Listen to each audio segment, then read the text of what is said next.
Welcome to the Becoming babyREADY podcast, your podcast for queer family planning.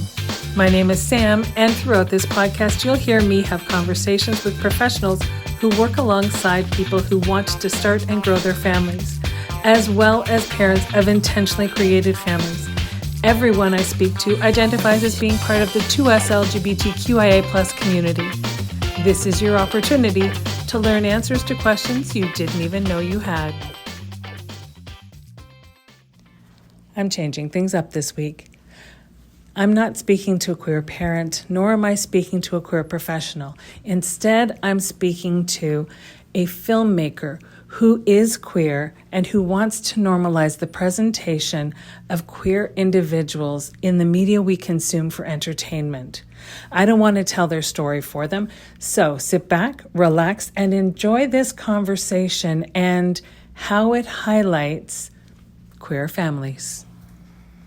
Welcome. Today, the show is taking a bit of a different turn, and I'm talking with Emmalie.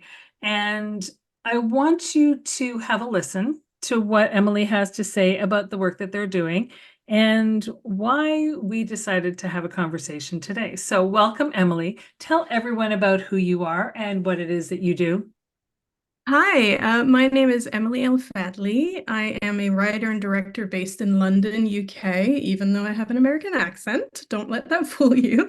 I'm a writer and director who normally focuses on positive lesbian representation on screen. So I've made 2 shorts in the past. There were both positive, or at least had positive outcomes. And me and my writing partner, Hansof, started to do this back in 2018 because we just felt like we didn't have enough positive stuff out there. Like, I feel like, especially, I don't know years exactly, but we went through a massive phase of just all of our lesbian female characters, female identifying characters, just dying or other bad things happening to them, etc. So we thought, why not just start making nice, positive stuff? And so we've got 2 short films. We've got one called The Date, which is simply about 2 women meeting up for the first time after meeting online, and it's their first date, so it's all based in one night. And then we have another film called From A to Q, which is, I wouldn't call it a coming out story. It's more like a story of self-discovery. So it's about a young girl, 22-ish, kind of realizing that she might like her best friend who's a girl, which I know we've heard about this a lot and stuff, but this kind of has it's a bit different, but it's positive. And then we are working on this new one, which is hopefully what we're going to talk about today, which is called You and Me Makes 3, and is a story about 2 married women, who have decided that they want to start a family. And it's kind of the process of them realizing they want to start a family. How do they start a family?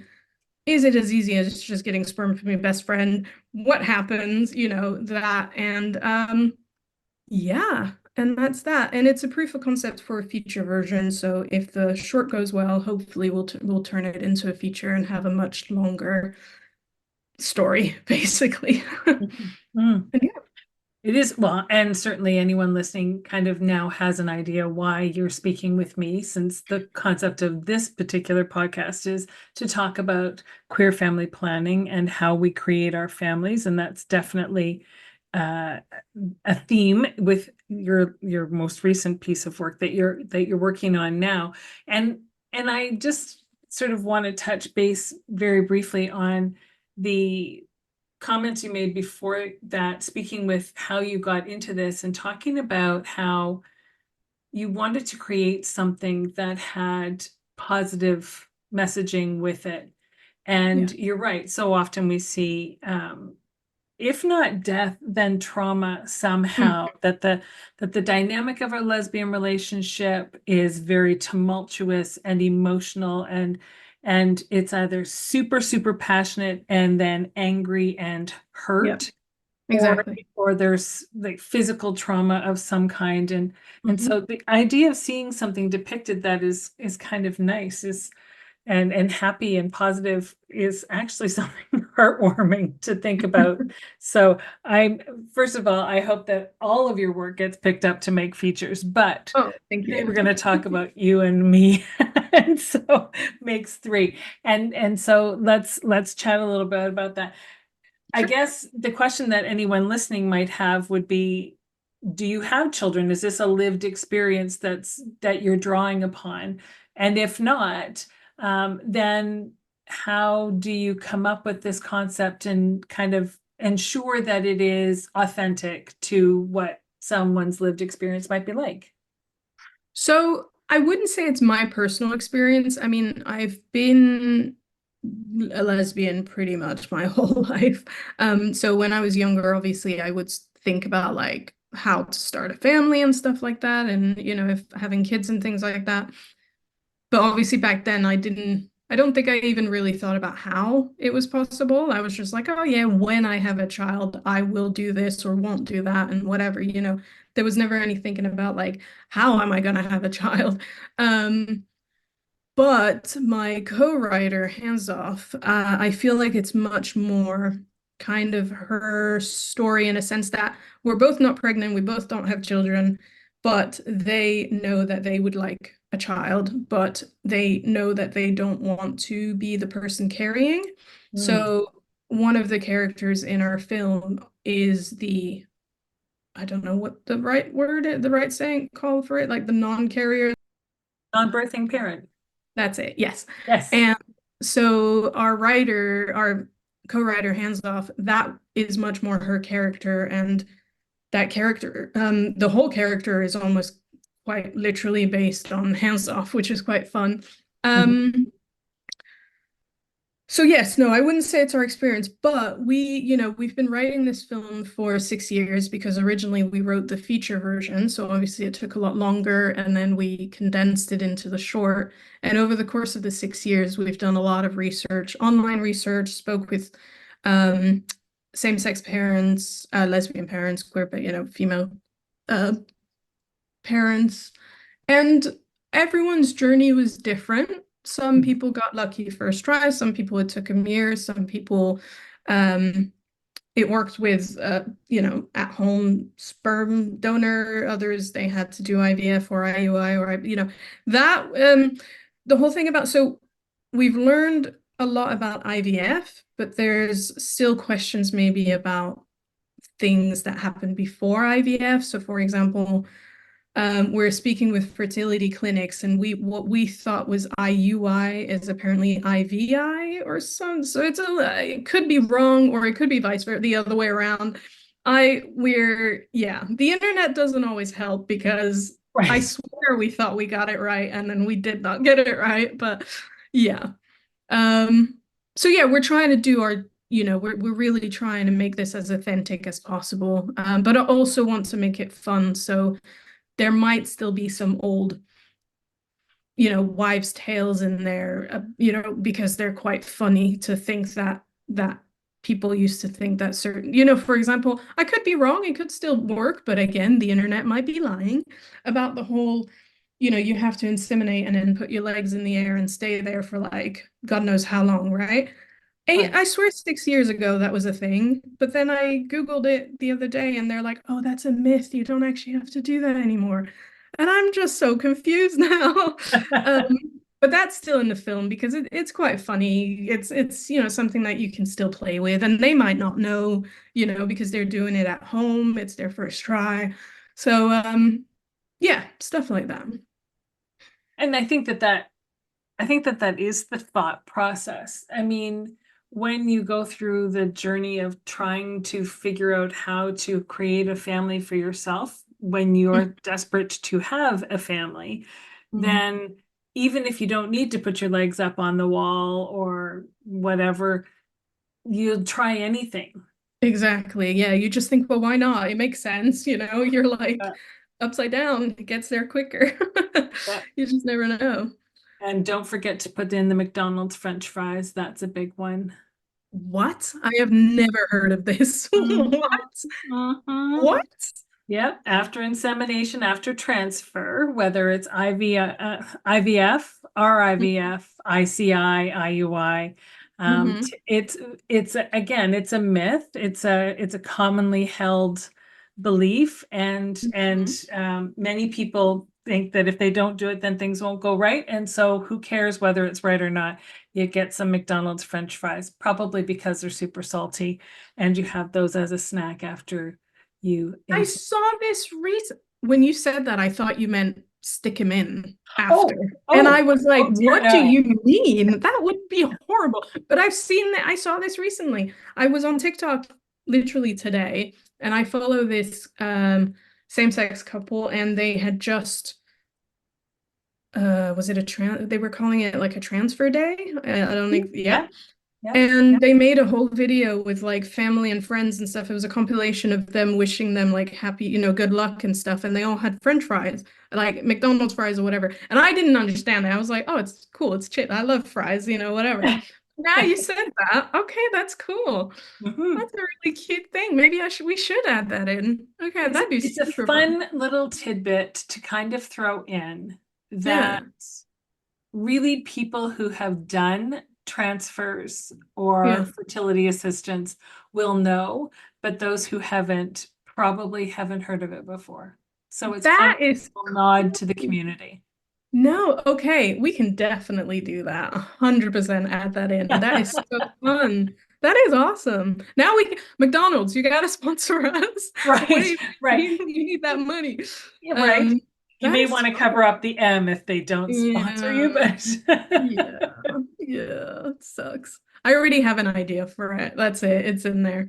there you Okay. go. There you go. Awesome. So then you've been following people on social media who are same-sex families and have created their family through the use of fertility support and clinics. Yep. Is that where you're getting most? Do you have friends in London that you're talking to that are able to offer their perspective, or how are you doing? I mean, Google's one thing, but as we've Mhm. already determined it just in this conversation alone, Dr. Google is not a doctor. And so maybe other resources are better utilized. That's it. How are you doing your research? So when we first started off in the first few years, I have a few American friends because I used to live over there who have families and stuff. And I did reach out to them and they did give like kind of their advice. And I think we had I think it was called like Slack or something. And there was a Slack group of same-sex mothers and stuff like that who had kids. And so we joined and we said, hey, we're making this thing and can we get some advice? Like we just have questions because we don't know how this works. And we asked, we got a bunch of different answers. So we kind of knew, oh, it's not always the same for everyone. Like some stuff works and some stuff doesn't. So we knew we kind of had a lot to like quote unquote play with. Like I know this isn't a game or anything, but we had loads of different ways it could go, like the story Right. could go. So that was like in the first few years. And then once we um kind of had the information we needed, we kind of went back to just writing it with nothing, no, like without asking, we were just writing. But then in the past few years, again, so much has changed. So we had to kind of, the script changed and the story changed and this, that, and the other, just because things change so fast nowadays. And we do want the film to be relevant, but obviously we don't know when, like you never know when it's going to get made. So like Right. right now, we're crowdfunding for it with the hopes of filming March next year. So next year, hopefully the information we have in the script this year will still be relevant to next year. But Mhm. obviously, oh man. It's it's crazy how fast things change. But yeah. It does change quickly for the good and for the bad, unfortunately. Mm. And so, as you and I are talking in the summer of 2024, things are the way that they are around the world.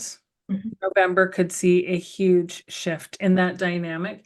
You have at least friends in the US. I don't know if you have family still in the US, but then that sort of lends itself to the discussion. where is the film going to be based in terms of the storyline? Where is that geographically based out of? Because that That, so many things. yeah, exactly. That is based in England. So it will be bit well. Originally, it was based in London. Then we moved it to Manchester. Not that it makes much of a difference because, it's still the same. But we are thinking of going back to London itself. So London Mhm. is the base for the film, basically.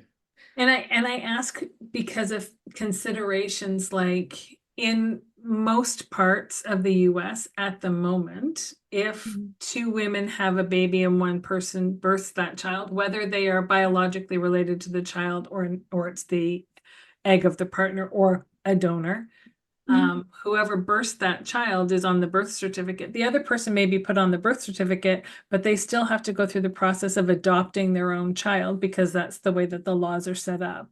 Whereas here in Canada, where I'm located, Yeah. if my wife and I are both on the birth certificate, then my wife and I are the parents. We don't need to adopt. We don't need to take into consideration if something happens with the relationship or anything else.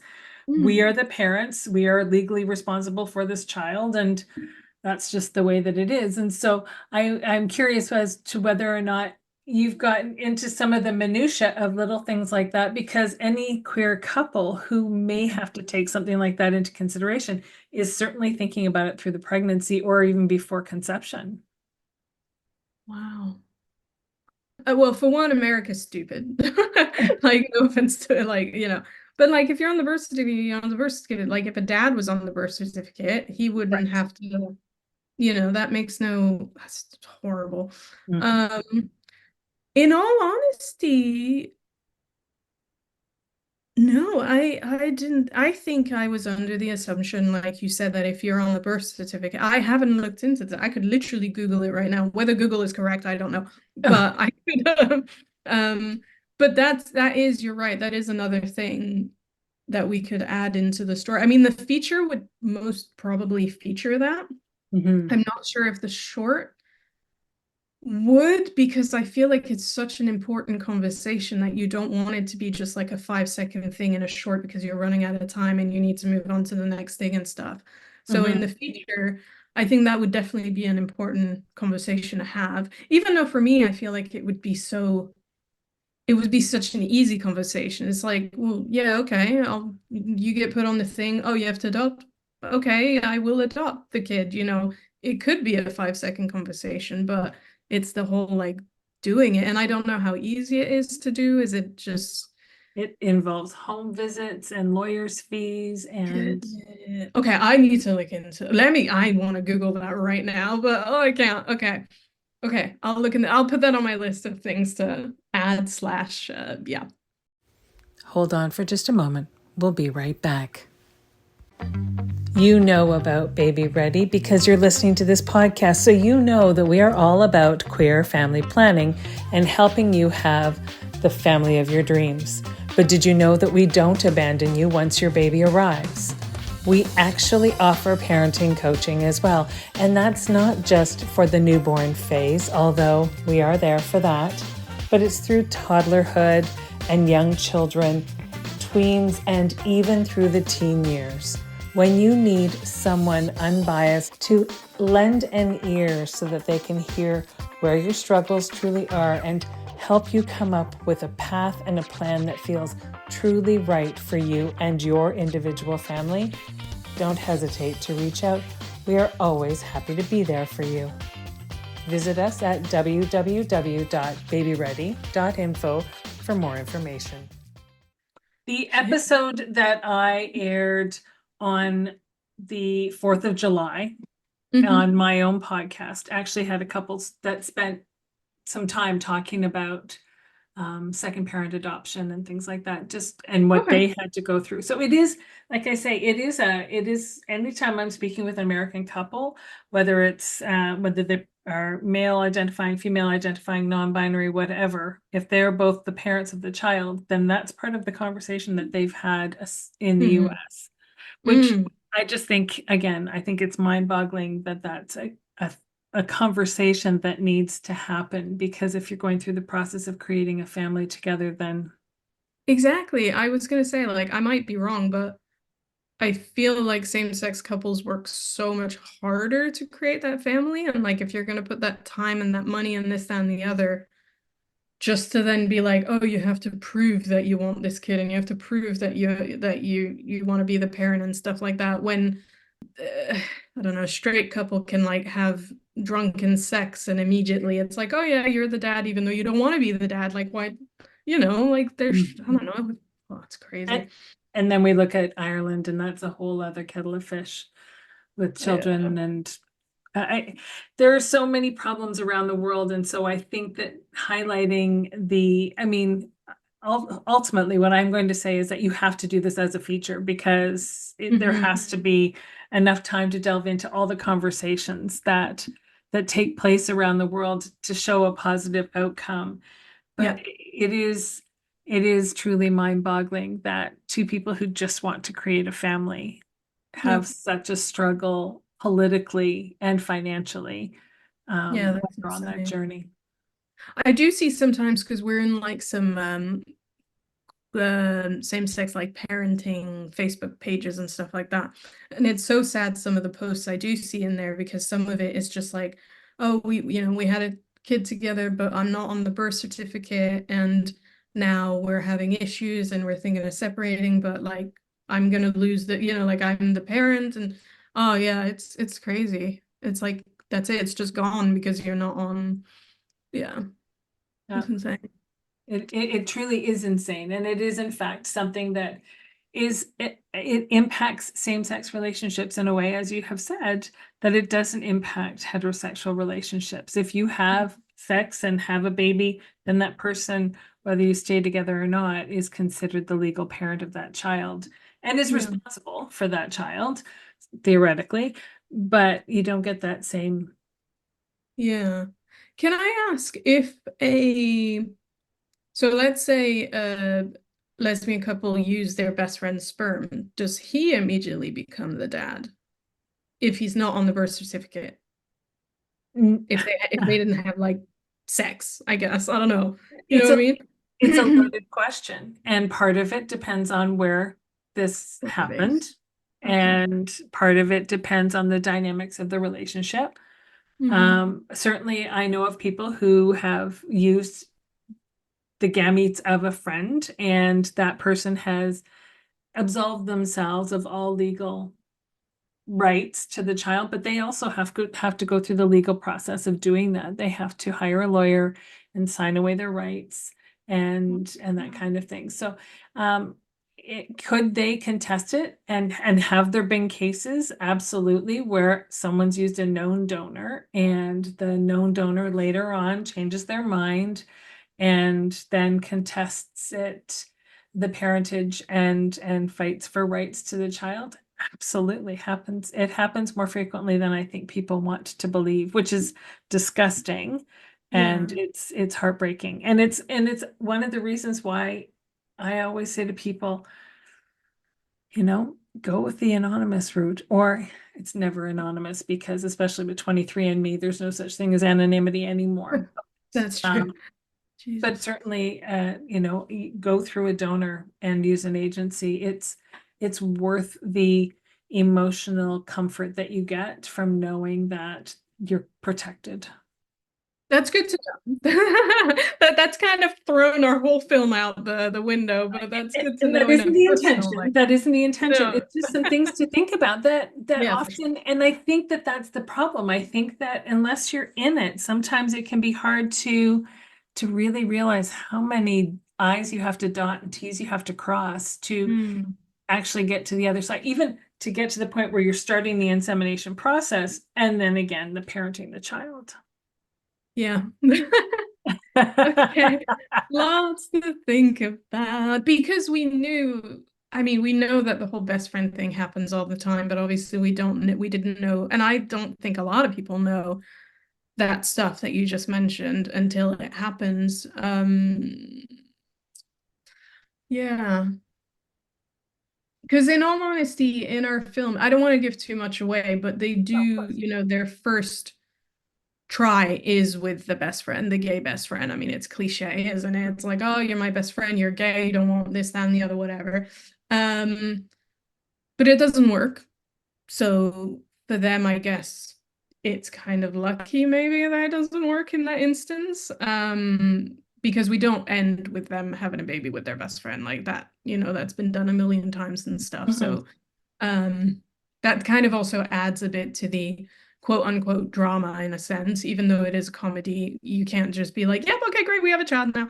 Yeah. But yeah. But yeah, no, I won't give too much away, but there's reasons and stuff.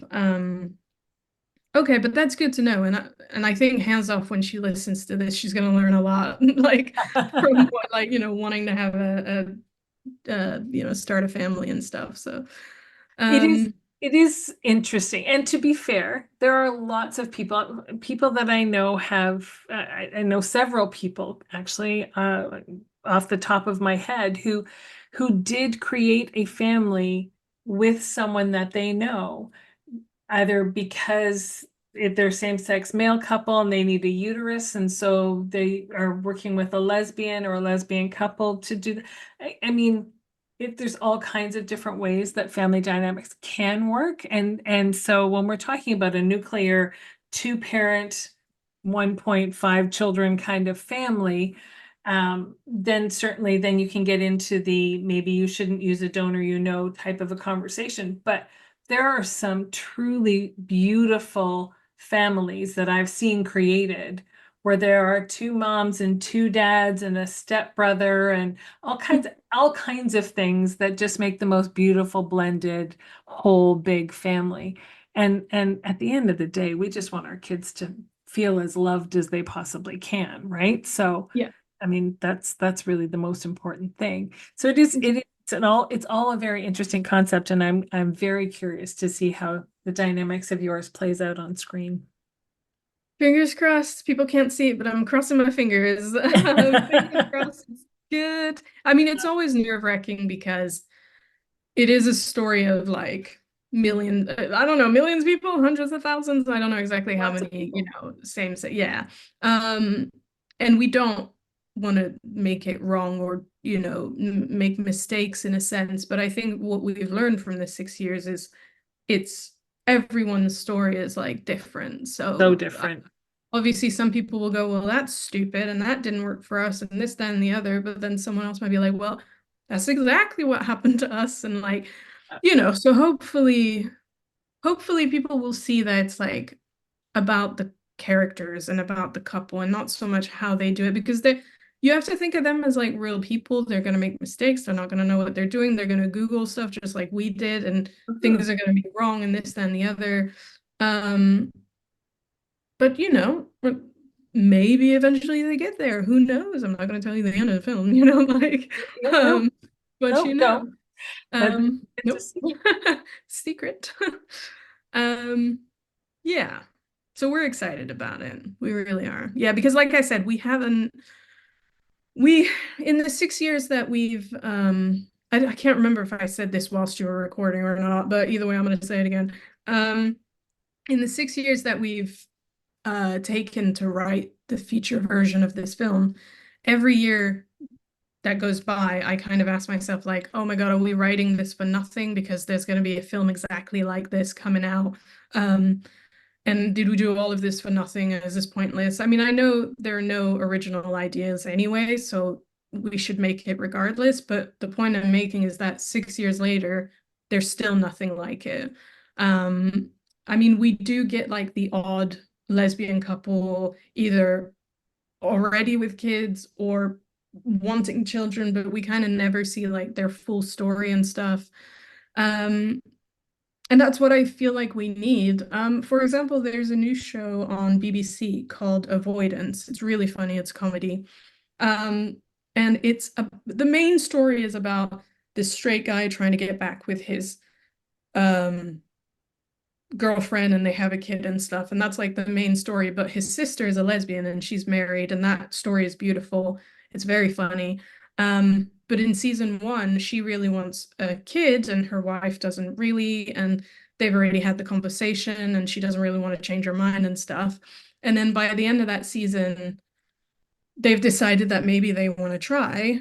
And then season 2 comes and the wife is pregnant, full-blown big belly pregnant. And we get no in between. They never talk about how they did it. They never talk about how hard it was and this, that, and the other. It's just like, oh, what baby names are we going to have? Oh, the pregnancy is going to be so hard. Oh, this, that, and the other. And it's like, but what about the stuff in between? Like that stuff is important, you know? It's like what Mhm. you just all of a sudden is like, click Yeah. your fingers and you're pregnant. And yeah, I've not, like I said, there might be short films out there, but because short films are really difficult to be seen and to get seen and stuff like that, it's not as easy to kind of get your eyes on, which means that probably for people out there, they would say there is nothing like it, still. Um, but yes, so that is why it's very important to us to make the film because it's still not there and it's so funny and so fun and so all over the place and crazy and yeah, we just want to get it done. And so what if somebody who's listening wants to support your endeavors and knows a great resource for you to investigate in terms of funding and stuff like that? What's the easiest place for them to find you so that they can then, I don't know if it's a link tree or if it's a website or a social media Yeah. handle. So we have a social media handle for the film. So Instagram seems to be the best out of everything because emails, your email can go in spam. Mhm. Facebook, I don't really use Facebook. Instagram's pretty good because you can still see like message requests and stuff. So the film's Instagram is You and Me Makes Three all together, film, I believe. All letters, no numbers or anything. But in all honesty, I can't technically check that account. Other people are checking it, and I'd rather if people want to get in touch, they get in touch with me directly. So that is Emmalie underscore editor, and that's spelled Emmalie underscore editor, Editor. And that's Instagram. Excuse my interruption here. After we finished recording, we realized that the Instagram handle for Emmalie was incorrect. So to reach her directly, it's editor underscore Emmalie, Emmalie. Um, when it comes to helping with the film, support the film, we do have a crowdfunding campaign going at the moment. It's creeping up slowly. We're hoping to reach our, goal. So that would be the best way to help at the moment. If you feel like it's a story that you really want to see, if you feel like you're not seeing yourself represented and stuff, and you want that, and if you really want the feature to get made, we're going to need to make the short first, just because it's very difficult to get features made, especially in the UK. So to have something to show and to have support from people to show this is what people want to see and stuff, we need to make the short first. And yes, that would be through our crowdfunding campaign. I will I don't know how to give the link on the podcast for a crowdfunding You know what? campaign. You can send that to me and I'll make sure it's in the show notes. Oh, that'd be amazing. Thank you. Yeah, and then other than that, we're just looking at potential maybe brand support. Never done this before, to be honest. So Well, and anyone who's got any ideas about different brands or yes, organizations, that kind of thing, if they reach yeah, out to you through Instagram, then they can certainly share that information with you and you can follow up with them on that. yeah, that would be amazing. Thank you. Yeah, that's it. Any help we can get would be great. Perfect. Thank you. I want to just take a moment to say thank you so much for telling us about your film, your short film, hopefully feature at some point, and for taking on this story for members of our community who have never felt like their story was represented. Sure, thank you. Yeah, we're super excited about it. Um, Gosh, every time I reread the script, I just laugh my ass off, and I just hope that we get to make it and people have fun with it, but also see how vulnerable people can be, and how, yeah, I don't know. I feel like it would be a film for everybody, not just obviously our community, because, it's showing people how, I don't know, how, like, our stories basically. And yeah, it could be quite educational for people outside who don't really know. Like, I didn't know. I'm part of the community and I didn't even know. So this has been like, I've learned a lot from this experience. So it's been Excellent. great. That's fantastic. All right. Well, I'll let you get back to your evening. Thanks so much for chatting with me. Thank you for joining me today on the Becoming Baby Ready podcast. If you have a story that you'd like to share, or you know someone who might, if you're a professional who works in the capacity of helping people start and grow their families, and you identify as being a part of the 2S LGBTQIA plus community yourself, then please don't hesitate to reach out. We always have room for more stories to share, and there's always more learning to do.